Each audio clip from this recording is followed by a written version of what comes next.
बुरा नहीं होगा। So much for हम लोग ठीक है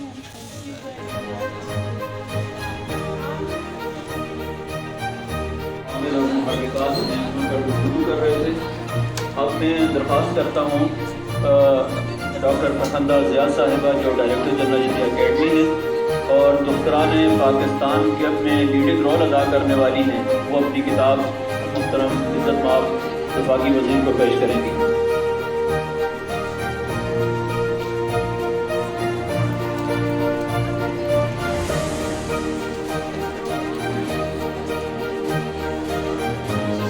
अभी तमाम शुरका से दरख्वास्त है कि अभी तशरीफ़ रखें, बस 2 मिनट के बाद इंशाअल्लाह प्रोग्राम ख़त्म हो रहा है। आप तशरीफ़ रखें, उसके बाद प्रोग्राम ख़त्म होने का बाकायदा ऐलान किया जाता है। तशरीफ़ रखें।